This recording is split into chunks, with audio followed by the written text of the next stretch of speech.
Hello, I'm Fred George of Aviation Week in Business and Commercial Aviation. Thank you for joining us today. I see a lot of our friends from the business aircraft industry and the airlines and suppliers all joining us on the list of attendees. But before we begin, a few housekeeping words about today's webinar.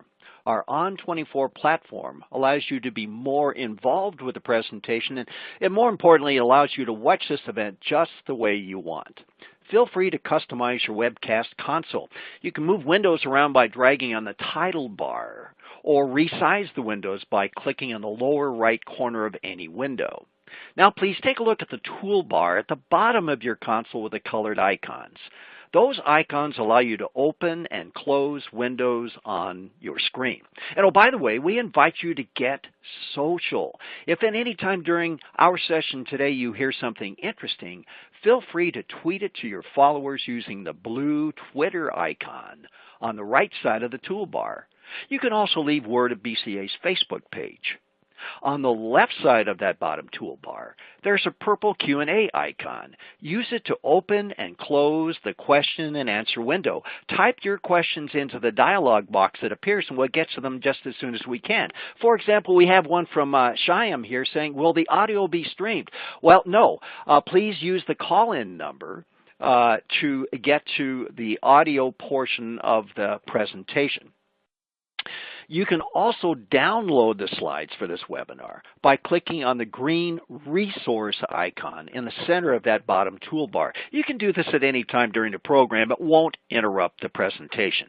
And finally, we need your feedback. So please click on the turquoise survey icon on the right side of the bottom toolbar after the webinar concludes to give us your feedback. You know, only by using your feedback can we better serve your needs in the future. Having difficulties with your audio or advancing the slides, simply press the F5 key to refresh your webinar console. And now I'd like to introduce today's four presenters.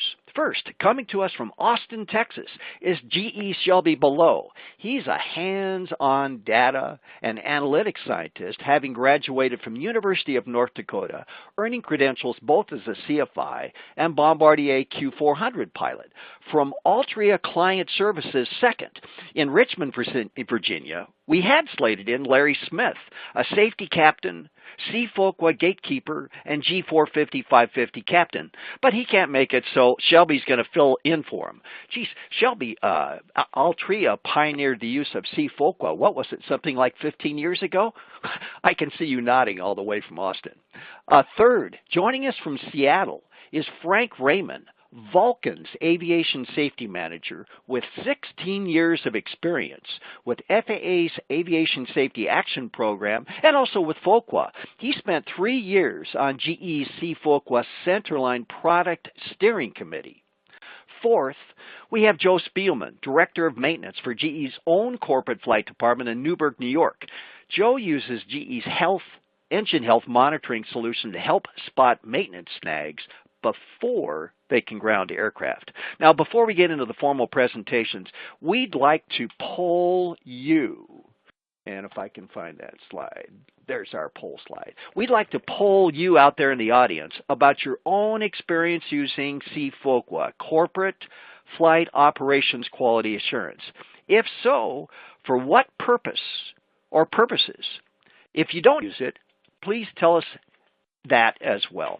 And you can see the topics are identify operational risk for your crews, enhance flight crew training and proficiency, spot areas that need improvement in your own SOPs, identify maintenance snags before they can ground the aircraft, reduce your operating costs, increase your dispatch reliability, or 7, if you don't use FOQA, please tell us that as well.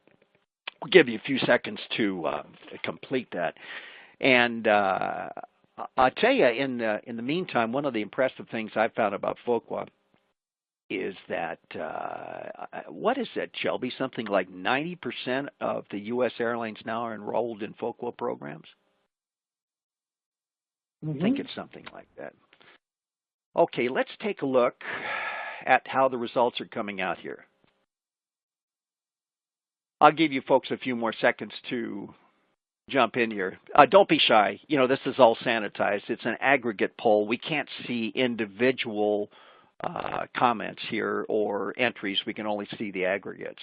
Well, for those of you who use FOQA, the number one top priority that I can see here is you use it to identify, verify, and quantify risks. 22% of you doing that. Look at the red bar there.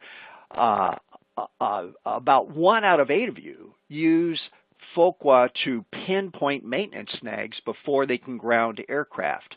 And then we have fairly even distribution between reducing operating costs and increasing dispatch reliability. And then a little bit less, below 10%, about 1 out of every 12 people use it to enhance crew flight training and spot areas that need improvements.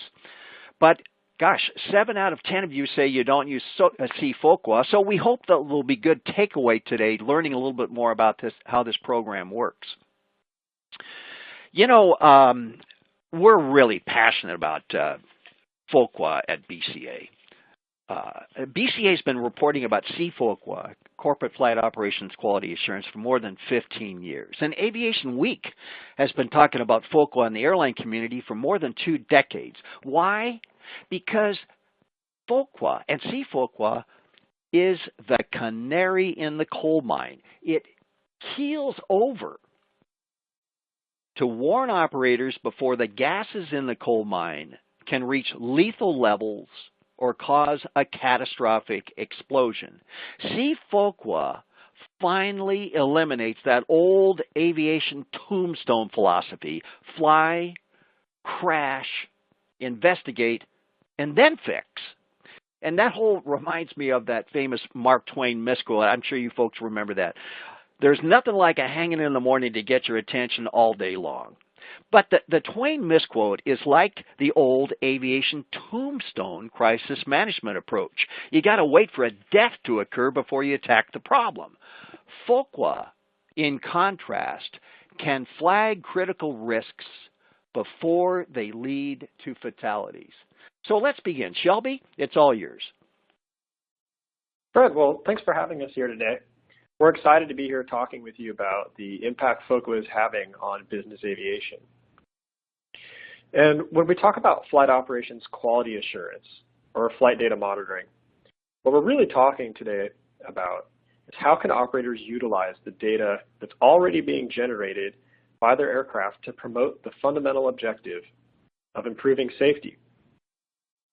GE Aviation, known formally by many of you perhaps as Austin Digital, has a rich history in processing flight data and data analysis dating back to the 1990s. In 2005, Austin Digital made the platform and analytics used, as you mentioned, by 90% of all commercial flights in the United States today, available to business and corporate aviation through a partnership with the Flight Safety Foundation and later through the Forums program with Gulfstream. Today, C-FOQA Centerline processes data for more than 500 aircraft and has acquired 800,000 hours of business aviation flight data. To those who may be wondering what type of aircraft participate in C-FOQA, you can see that it's a very diverse group of operators. People participate with everything from Learjets to Boeing business jets. But the one thing that they all have in common is that the operators typically operate under Part 91 or FAR Part 135. The process begins when data is brought into the patented EMS platform, which processes in total between fixed-wing and helicopters more than 20,000 flights per day. That amount of data, combined with the unique tools and partnership which exists between GE, the C-FOQA Centerline Steering Committee, and individual operators, enables us to drill down to specific threats and provide the type of information that operators rely upon to reduce or eliminate operational risks.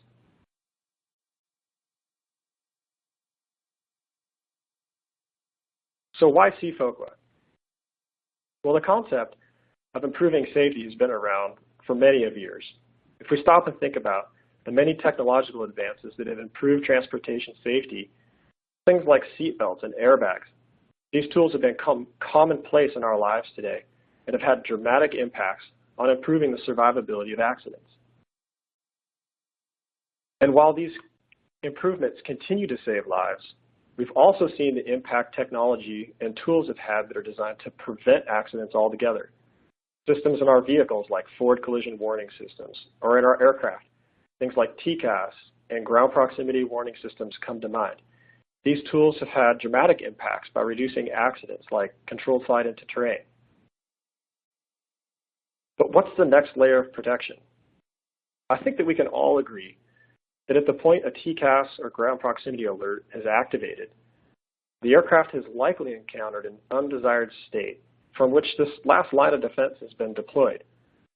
So if we take that step backwards, the question becomes, what tools can an operator deploy that moves them from the forensic analysis of what has already occurred to a state where the operator can begin to analyze trends and uncover threats so that corrective action can be taken before that threat materializes to an occurrence?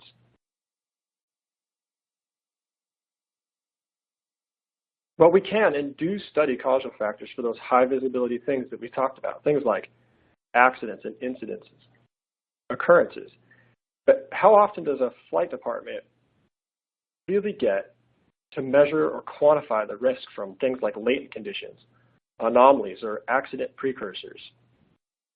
You know, I think of the examination of one of these high visibility items. Take, for example, something like a runway overrun or excursion. Perhaps an analysis of these accidents finds that the precursors are present in 1 in every 10,000 or even 100,000 flights.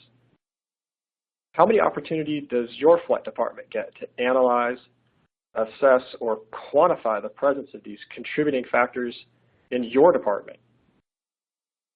Perhaps something like a strong gust of wind on short final results in a long or hard landing. Evidence of that event, real threats that may have been known or reported by the crew, are all affected by recall capability and time compression. Questions like, how strong was the gust of wind and from what direction?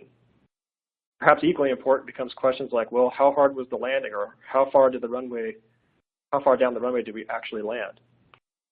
These questions are all likely things to be discussed in an analysis or post-flight debrief. Still yet becomes increasingly difficult to assess the presence of a hazard that may not have been fully known to the crew at that time.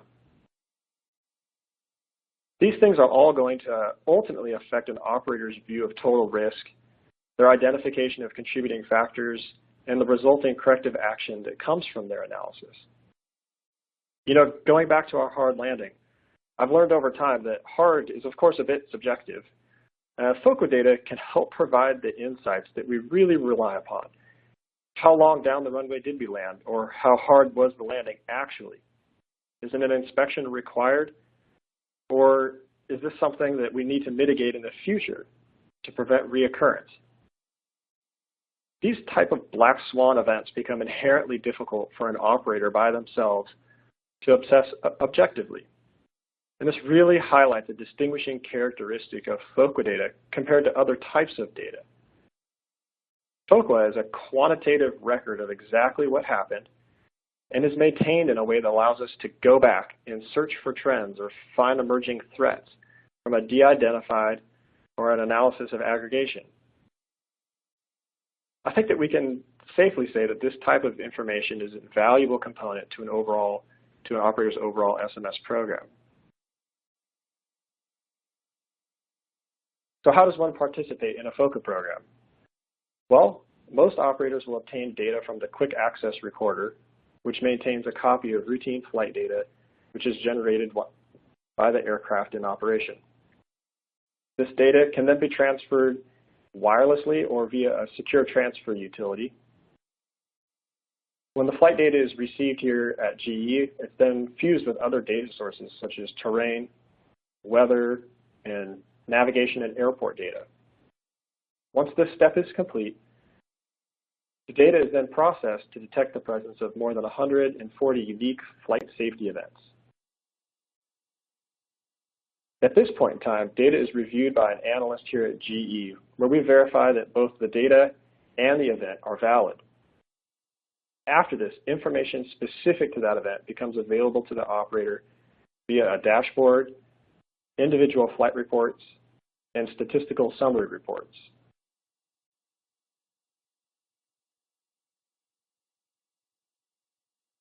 Results of that processing can then be used to identify threats, reduce the frequency of aircraft or engine limitation exceedances, identify hotspots in your organization, and really close the loop on safety and training. This type of data is also useful to an operator when they're establishing SPI alert levels and goals, documenting or trending emerging threats, and evaluating the effectiveness of current risk controls. I think a great way to illustrate this is to talk about the subject of practical drift. When we talk about practical drift, we're really talking about when flight crews adapt routine behaviors that tend to stray away from written procedure. An easy way I imagine this is to picture the performance of a crew during recurrent or initial training. These practice procedures are compared to a desired performance standard, which later gets put into place on the line. Sometimes the difference between the practice performance and what actually occurs can be measured as practical drift. This drift can be gradual at first and build over time, or in some cases can be more sudden. But the gaps in the procedures, regulations, and system performance, these are all holes in the layers of safety, and if given the opportunity to align, create conditions for an accident or an incident. FOQA data gives us the opportunity to spot and measure this drift so that corrective action can be taken early.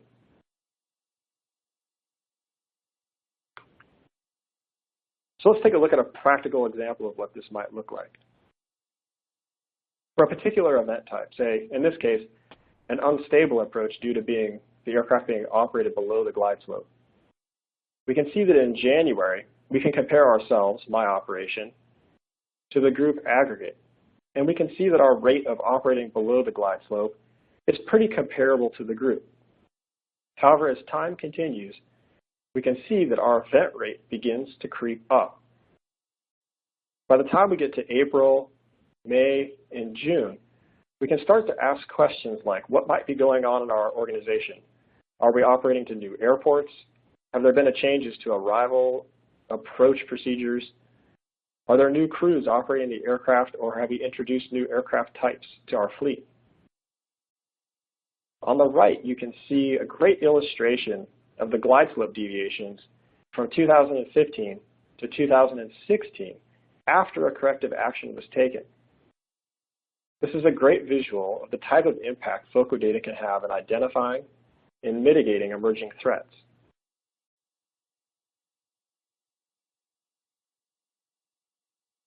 After joining a FOQA program, most folks would probably tell you that they now have access to lots of new safety data. And the question for them becomes, what do you do with all of it?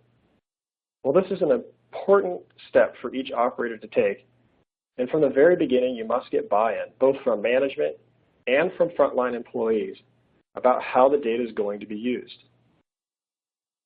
What we hear from customers and from pilots is that when the data from these programs is used in a non-punitive way, it empowers people at all levels of the organization to have practical discussions on how to minimize risk. It can also be used to inform people in an objective way about the types of risks that are currently being assumed. These discussions have the added benefit of allowing all parts of the organization to participate in safety and be more aware of how the decisions that each of us makes contributes to the overall safety of the flight department. You know, at that graph on the right, you can see the unstable approach rate for all operators in C-FOQA Centerline. Notice the drop in the unstable approach rate from year 1 to year 10. And I know it can be hard to identify with a graph like this sometimes, but behind each one of those numbers is a flight department, perhaps very similar to one of yours, that has been able to remove holes from the layers of safety within their organization. Today, we're delighted to have Frank Raymond with us from Vulcan Aviation. Frank is a safety manager with 16 years experience working with ASAP and FOQA data, as you mentioned, and also served on the C-FOQA steering committee for 3 years. And he's here today to discuss, from an operator's perspective, using FOQA data to discover the sort of unknown unknown. Thanks, Frank, for being with us here today. Thanks, Shelby. It is my pleasure. Really like to thank General Electric and Aviation Week for hosting the webinar. I'm really excited that we're able to do this, and I've seen some good questions coming in, and I've got hopefully an answer to at least one of them, and maybe a couple of them as we get going here. So I kind of wanted to give you a brief background on a recent accident, which hopefully you'll all be familiar with. Talk a little bit about what happened after the accident as far as FOQA data and research that went into it, and then drill down a little bit on what my company did, what my department did with that information. And then I want to talk a little bit about the steering committee, which I think will address a couple of the questions that I've seen pop up here. So with that, let me get my clicker clicking.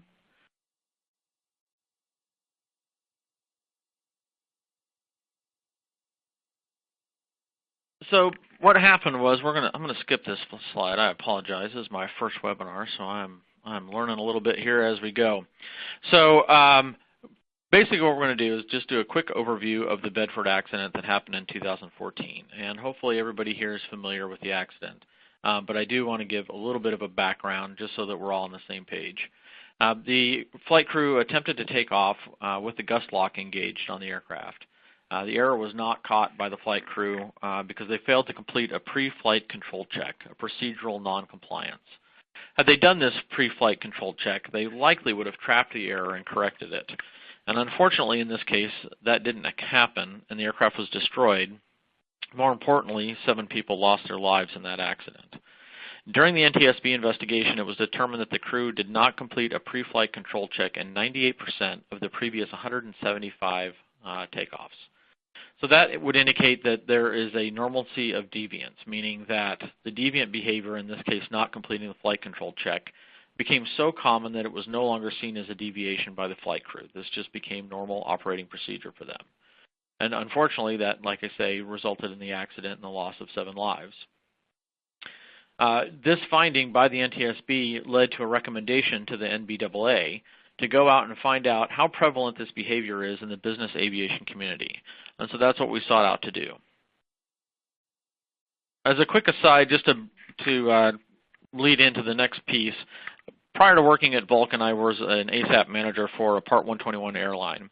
And in my time there, we started 5 different ASAP programs to cover our operations.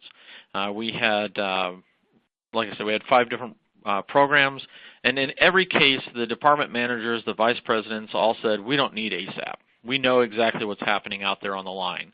My chief pilot said, I know what my pilots are doing on the flight decks. My flight attendant directors were saying, we know what's happening in the cabins. The maintenance director, same thing. Yeah, I know what's happening out on the floor.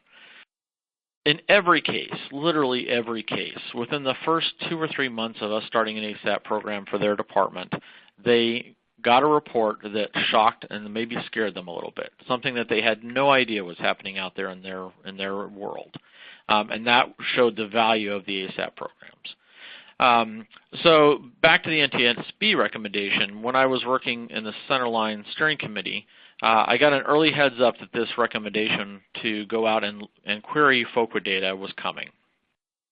So getting this information in advance of the recommendation allowed me to work with GE, and we started researching how we could analyze the data that we had. You know, Shelby talked about having 800,000 flights.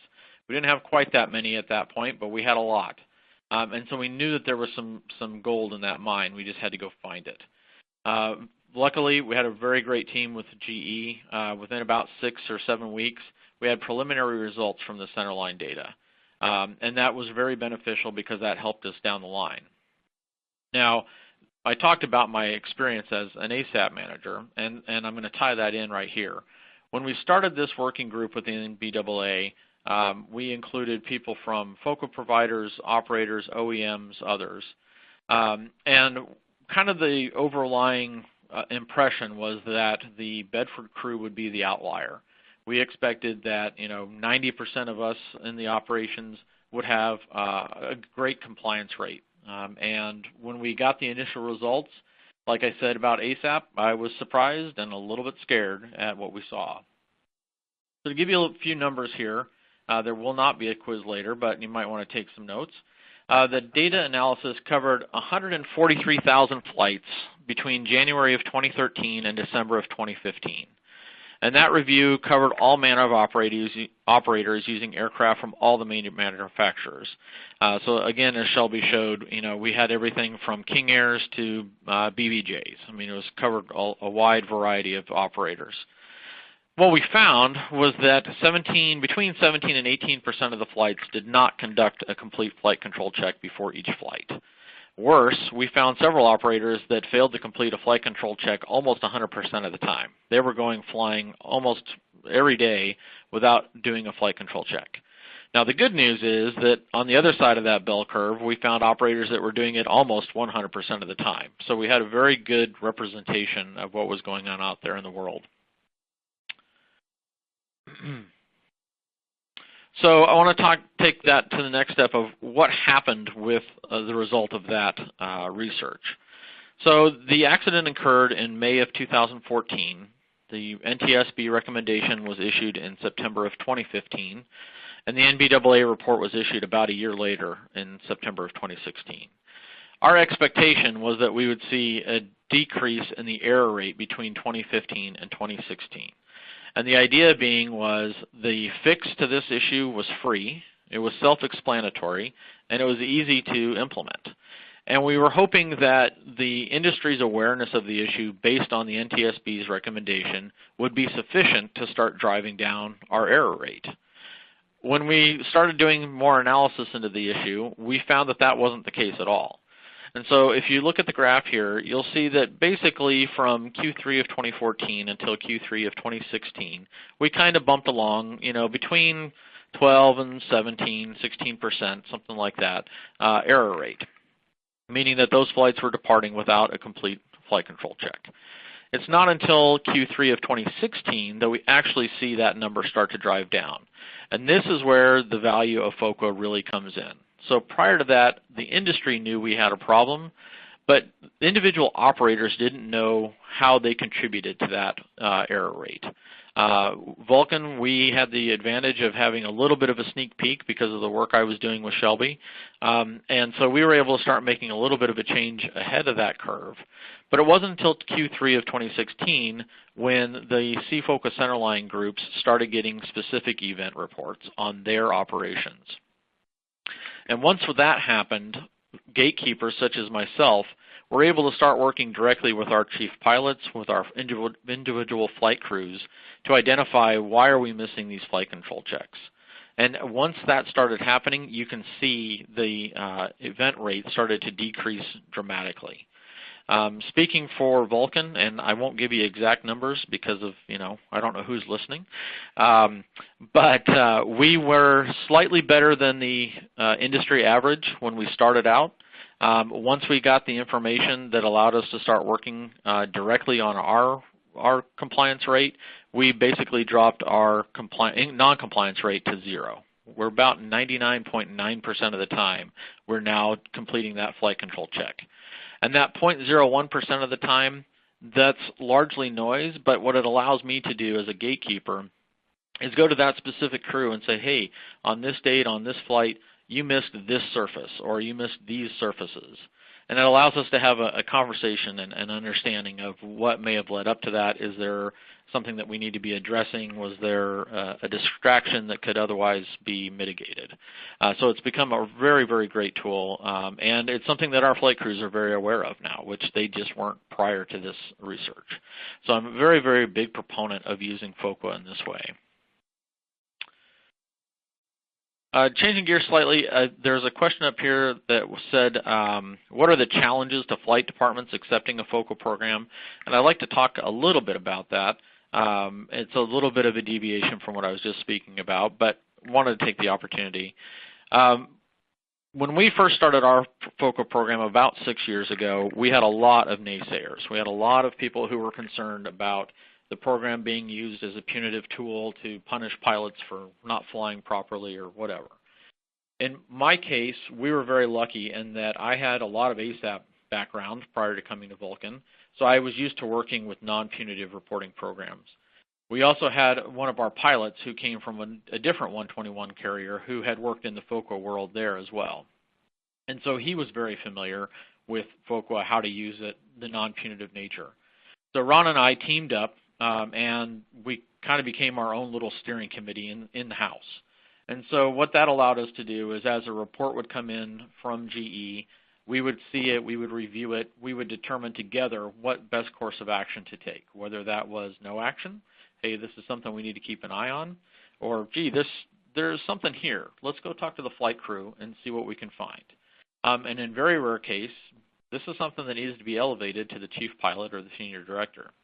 Now, the good news is that as we were having these conversations before we started our program, we had these conversations in the room with our chief pilot, with our senior director, and with our pilot group. And so we got to air a lot of the concerns right at the beginning and try to assuage those fears right at the start. And then as the program progressed and matured, the flight crews started to see how Ron and I were interacting with them. And so it became a personal relationship instead of, oh my gosh, the safety guy is looking over my shoulder. It's, oh, okay, yeah, Frank's going to, just kind of keep an eye on things. And in the 6 years that we've had this program, there was only one time that we had to take an issue to the chief pilot. And so because of those personal relationships that we had built with our flight crews, when we had to do that, nobody trusted or nobody questioned our decision, rather, because they trusted the program. They trusted the processes that we had in place. So hopefully that answers that question a little bit about some of the challenges and some of the ways that we went about going and fixing those. So with that, I am going to turn this over to Joe Spielman, who's the Director of Maintenance for GE's Corporate Flight Department. And Joe's going to give us a little bit of an insight onto how they use FOQA to manage maintenance issues. Joe, your airplane. Hey, thank you, Frank. Hello, everyone. My name is Joe Spielman, the Director of Maintenance for General Electric Corporate Flight Department. GE has one of the oldest flight departments and has a deep history in flying aircraft for 72 years now. Currently, we operate Bombardier Globals, Challengers, Honda Jets, and AW139 helicopters. As a flight department, we see value in prognostic health monitoring that monitors GE engines, resulting in real-time information flow. In the past, we were always looking in the rearview mirror, and honestly, often the problem was addressed before it showed up on a diagnostic report. Flight monitoring and event detection is a great tool for our flight department. This allows us to monitor our performance against other similar operations and ensure training and corrective action is necessary. This information will allow our flight department to be more proactive as opposed to reactive. In my previous years in airlines, we had to manually download data from the FDR. In one event, we were monitoring our 727s when we were following our weather radar system for anomalies. When we determined that the system was operating normal, we moved on to other systems, such as the flight controls and onto the rudder trim. We determined that the jet's flight controls were correct. We narrowed it down to the jet, how the jet was being operated, and fed that information back to our flight operations team. This manual process is all done before prognostic health management. Recently, with the installation of our 4G QARs on our jets, maintenance was notified of an event that the elevators were not going full travel on one of our Challengers.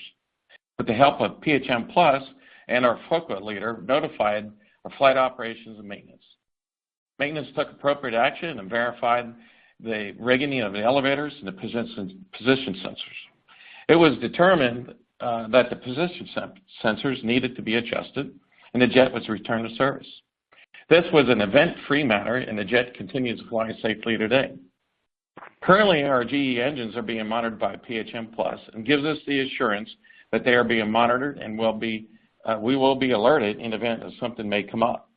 It has also improves our accessibility and the granularity of the flight data captured. In the past, only maintenance would be notified in the time of event, such as a fan vibration or some other pilot discrepancy. This type of maintenance is costly and interrupts our customers. In addition to our engines being monitored, we have access to seeing the data coming in. Seeing this data real time allows us to be proactive and perform predictive maintenance on our fleet. GE OnPoint made it very easy for our flight department with digital solution, starting with the install of the 4G QARs to the implementation of our FOQA application and PHM Plus. PHM Plus provides us predictive health monitoring with full analytics provided through continuous data collection, integrated into event detection and flight monitoring. PHM Plus provides airline monitoring and analysis without all the hassles and expense. Fred, that sums up PHM Plus, and I turn it back over to you. Thanks so much for that. I appreciate all of your good inputs, Joe. Hey, before we get to Q&As, let me come over here and talk about what my takeaway has been thus far from you guys. It really sounds to me like C-FOQA is all about making the distinction about if you're accident-free, are you lucky or are you safe? You folks probably know about our continuing lucky or safe series in BCA. And it provides you feedback for operational improvement on many levels. Not only, looking at pilot compliance, but, to your point, you say, well, hey, wait a minute, I'm doing the control checks as completely as I can, and yet they're not getting logged. And then you can go back and say, oh, wait a minute, we got a rigging problem, not a compliance problem. And it's also great for predictive maintenance because, you can see things that are coming up and prevent small snags from becoming AOGs. And I think it was Shelby or maybe Alex Bowe over at GE that said, look, it also helps you with regulatory compliance because you can see if you have robust safety margins or margins from the rule limits in terms of day-to-day operations. And, of course, there's potential savings on insurance premiums, although we didn't talk about that, but I'm sure your insurance carrier is going to want to know that you have an active feedback system that allows you to identify and trap errors before they can develop into accidents or incidents. And another thing I like is, for your decision-making process, it takes all of this conjecture and memory out of things. Like the Aviation Safety Reporting System, that's wonderful. But the problem with ASRS is it's conjecture. It's, well, I think this is what occurred. And with a FOQA system, you're monitoring so many parameters. Now you have objective metrics to help you in the decision-making process as opposed to just trusting your memory. And ultimately, I think you guys up at Vulcan prove that it can improve morale because then crews get proactively involved in the process. Hey, I may have tripped the monitor here by something I did. Can we talk about it and discuss it? Because I sure don't want to make that same mistake again. So with that, let's go over here and open it up for questions and answers. First, I see for Shelby. We have a question here from our friends up at Lincoln Lab, and thanks very much for making TCAS possible, a couple, 3 decades ago. Shelby, what data is visible in FOQA to show whether or not pre-flight checks are completed properly or not? Shelby? Oh, well, thanks for that question. That's a question that comes up quite frequently. And the major parameters that are used to determine if a flight control has moved to a full deflection position is really just a sensor on the aircraft that tells us how far that particular surface moved. And all you have to really do is compare that movement to how far the surface is supposed to move to figure out whether that control check has been done completely. Great. Well, we have another question here, and I'm going to go back to a previous slide because, Shelby, I want you to take a look at this as well. Back here where it says flight data flow, we have several folks here and saying, hey, what do I have to make FOQA work on my airplane? And how do I get the data off the airplane to our FOQA monitoring system? I mean, do I have to go out there and use hard media? Can I use 4G? I mean, how does it work? First, Shelby, I've heard estimates on quick access recorders for aircraft, every place between $12,000 and $15,000 if you have a fully integrated avionics system and you're just hooking into the available information. To, several $100,000, you have to tear the whole airplane apart and rewire it for a quick access recorder. But practically speaking, is there a point in time where airplanes, through their integrated avionics system and their centralized diagnostic systems, what generation of airplanes lend themselves to easy adaptation of quick access recorders? That's a great question. The cost of equipping or participating in a FOQA program, as you mentioned, depends on a lot of factors, such as the type of aircraft you operate and whether the data is going to be transmitted wirelessly or manually. We find that most people right now do get their data manually from the quick access recorder from the QAR, but there is a ever-growing population of business aircraft that are transmitting data either 3G or 4G. And the cost of that really depends on the type of aircraft that you operate and the size of your fleet.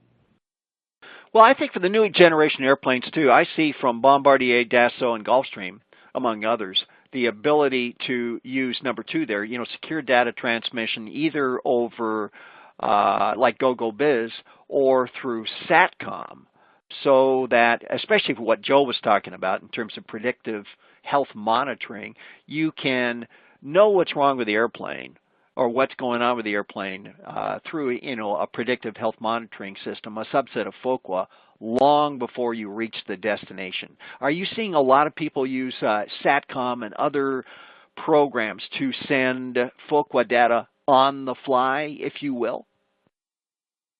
Yeah, we see a lot of operators sending data wirelessly from the aircraft. The primary feedback we get with that is that it's reliable and there's not that sort of human in the loop required to get their data sent in. And because it's happening while they're operating the aircraft after they come back onto the ramp, for example, and transmitting right away, if they do have a safety event that they're analyzing, perhaps they're talking to the crew the next day or the day after, whereas if they're waiting for the aircraft to return from a trip to download the data manually, sometimes that conversation is being had with the crew, and the recall is affected by how long that process takes. Yeah, I want to go back here to quick access recorder. Here's a question from our friends over at Flight Safety. They want to know if you can adapt this to something old like a Learjet or Citation or something like that. And here's where you're going to have to rip the whole airplane apart, because the airplane just wasn't configured with a central monitoring system to look at things like flight controls and all of that stuff. You're not collecting that information in real time for a central maintenance diagnostics computer. So to hook a QAR up to an airplane like that, oh man, you're essentially having to rewire the entire airplane, and then that's going to require somebody to want to go out there and get an STC for that. So when it comes to certain vintage airplanes and trying to adapt them to a quick access recorder, that's quite an undertaking. Shelby, you have anything to add to that? No, I think you said it pretty well. Like you said, the ability to have a quick access recorder on the aircraft really depends on its vintage and the type of fleet that you operate. So if you're curious about that, I would encourage you to speak with one of the vendors that provides QARs and learn more about that. Here's one that I'm getting from our friends out here. I'm concerned about the cost of FOQA. It's going to be expensive. But one fellow out there says, hey, I see from my own experience that the cost of my FOQA program is usually erased by the savings in insurance within 36 months. And he believes that insurance companies will gladly offer discounts if an operator is participating in a FOQA program. Anybody out there, hey, Frank, Joe, do you have any information on that in terms of insurance savings?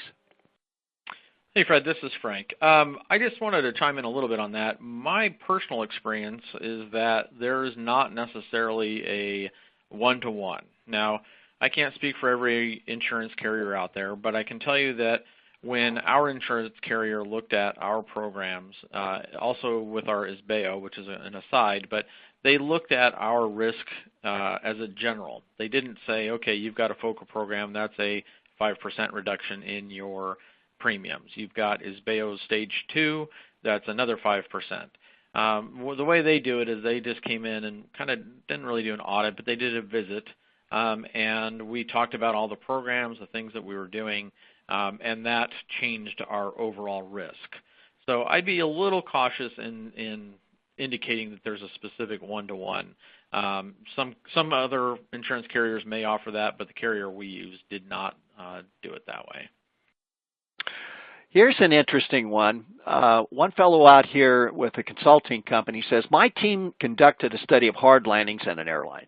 We studied the data from the accelerometers, and it turns out the calibration of the equipment was a major question mark as to which landings were actually hard landings. I mean, how do you assure that the FOQA data received is valid and reliable as opposed to reflecting a sensor error? Joe? Hey, thanks, Fred. I believe you'd have to verify the sensors and make sure that they're accurate.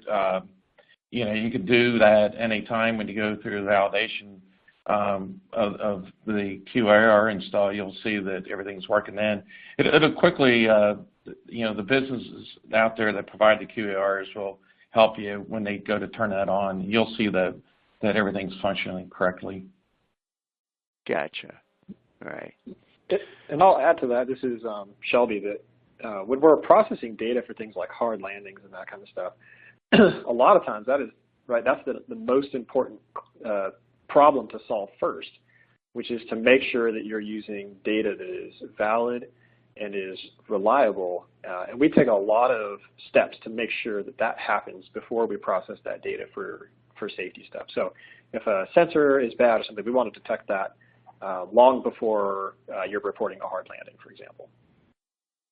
Now, here's an interesting question, and Shelby, you may be able to answer this, but one fellow out there is asking, does FOQA, for instance, GE C-FOQA Centerline product, does it have the capability to determine if a flight crew deviated from an assigned course, say on a North Atlantic track, in the NAT tracks, to catalog or prevent a blunder, a gross navigational error, Jeannie? Does it have the capability of looking at the FMS or FMC as well and comparing that to flight path? So it depends on the aircraft, but there are a fair amount of aircraft that do record the position of the aircraft relative to the track that's in the FMS, so that you can monitor both laterally and vertically how far the aircraft has deviated from its lateral or vertical track. And Mr. Webster, did we answer that to your satisfaction? Just type something in there so we know. Thanks. Here's one from our friends in Cedar Rapids. Is there, Shelby, a defined standard for the data parameters that are collected and analyzed by FOQA? If an operator wants to look at a custom set of data, can that be accommodated? Can you guys at GE slice and dice the data to look at a particular data set as opposed to the whole thing? What did John Naisbitt say 30 years ago? In the information age, it's the selection of information and not the supply of information that's the challenge. Shelby, what do you have to say about that? That's a great question, and the more and more and more data is becoming available with aircraft, and so I think I'll try to answer this question in two parts. One, is there a standard of parameters that are recorded? The answer to that is kind of no. Most manufacturers get to choose what's being recorded on the aircraft. In some way, occasionally operators can also specify certain things be recorded as well.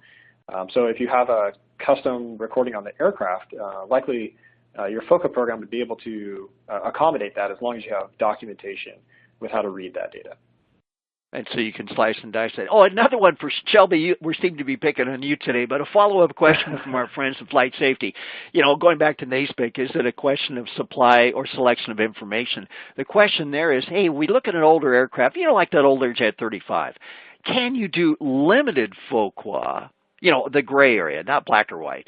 Can you do limited FOQA monitoring if you only have data from a few systems on the airplane?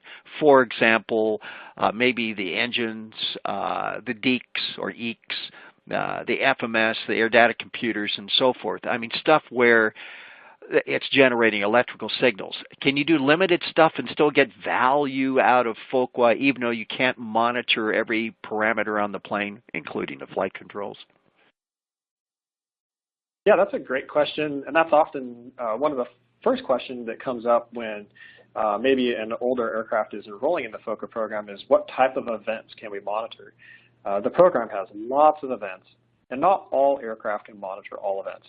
So usually what we do is early in the process is we take a look at the type of parameters that are recorded on your aircraft, and then we can get you a list of all of the different types of things that we can detect with that data frame layout. And then you as a customer can decide whether you think there's enough value there for you to participate in a FOQA program with that specific aircraft. Here's an interesting question from a fellow down in Brazil, and thanks so much for calling in from down there. Hello, I'd like to ask if C-FOQA is something that's related to CRM, because right here in Brazil, it's the regulation most implemented in the airlines. Thanks. So I think that probably what I would say to that is that the types of information that you get from FOQA can really help improve, perhaps, things like threat management and error detection in the cockpit by raising awareness about those, the presence of those things in the operation. Okay. Question from one of our friends out here at a biomed company. Latency. Typically, how quickly is the data summary returned to the operator once it's submitted? Either by 4G or if I, pull the card out of the airplane and transmit it to you through my laptop, how soon before I get feedback from you guys at GE? If the data is transmitted wirelessly, typically the turnaround time is measured in, it could be as low as hours and sometimes days, depending on exactly how the data gets to us. If you are downloading the data manually, then you'll get the data as often as you retrieve it from the aircraft and submit it. So if you're doing that every time the aircraft comes back, then you'll have data pretty frequently. We find that most operators, if they're retrieving the data manually, do it once a month. Here's a question that's kind of interesting. Going back to maintenance issues, going back to the earlier question about reliable sensor data feeding your FOQA system, Joe, can you speak to developments around sensors that monitor their own health and reliability?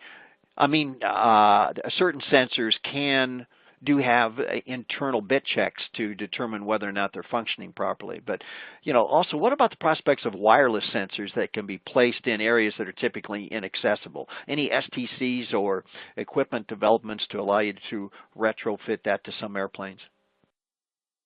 I believe there could be, Fred. I'm not that familiar with it, but I don't see why it can't be done. The sensors are on the aircraft right now are fairly reliable. That would also show up in other messages, but more importantly are the sensors in the correct positions where they should be, and that's where the C-FOQA would pull that up and trend that and notify the operator. Okay. This is a great question from our friends out here in Asia. How different is FOQA from FDA and FDM? Boy, this goes back to British Airways in 1962, doesn't it? Shelby, talk about those acronyms, FDM, FDA, and FOQA, and how they're all tied together. Sure. Well, I think the terms can be used somewhat interchangeably. Whether you call it flight data monitoring or flight data analysis or flight operations quality assurance. In most regards, what we're really talking about is analyzing of the data that's being pulled from the aircraft. So generally those terms could be used interchangeably. Gotcha. Here's something that I find, personally, I find kind of interesting. A lot of operators probably look at FOQA data and say, boy, we're really opening a kimono with this. What are the legal ramifications of C-FOQA in terms of access to the provider's aggregate data, if not individual operator data, and also for the operators themselves? How secure is C-FOQA data in the event of a legal inquiry?